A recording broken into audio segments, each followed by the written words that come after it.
माता दी, हम आपके लिए माँ ब्रह्मचारिणी की पावन कथा लेकर आए हैं। माँ दुर्गा की दूसरी शक्ति। कठिन क्षणों में माँ हमें बहुत हिम्मत देती हैं।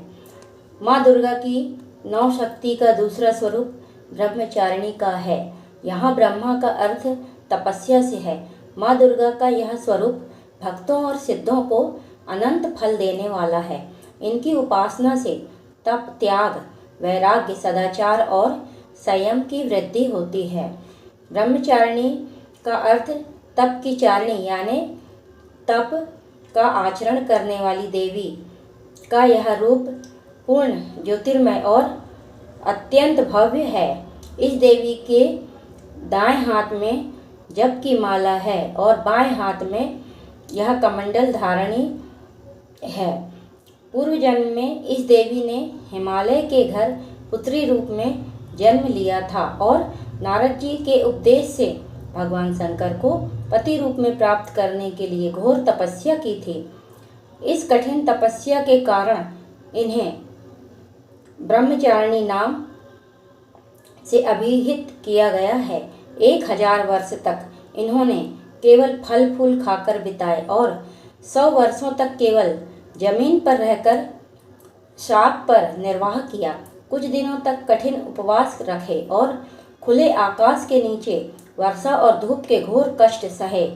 3000 वर्षों तक टूटे हुए बिल्व पत्र खाए और भगवान शंकर की आराधना करती रहें। इसके बाद तो उन्होंने सूखे बिल्व पत्र खाना भी छोड़ दिए।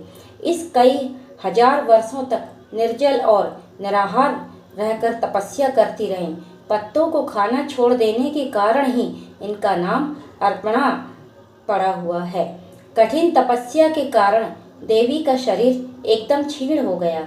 देवता, ऋषि, सिद्धगण, मुनि सभी ने ब्रह्मचारिणी की तपस्या को अभूतपूर्व पुण्य कृत्य बताया, सराहना की और कहा, हे देवी, आज तक किसी ने इस तरह की कठोर तपस्या नहीं की। यह तुम्ही से ही संभव थी।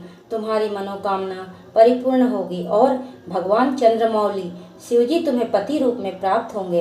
अब तपस्या छोड़कर घर लौट जाओ। जल्द ही तुम्हारे पिता तुम्हें बुलाने आ रहे हैं। इस देवी की कथा का सार यह है कि जीवन के कठिन संघर्षों में भी मन को विचलित नहीं करना चाहिए और माँ ब्रह्मचारिणी देवी की कृपा से सर्व सिद्धि प्राप्त होती है।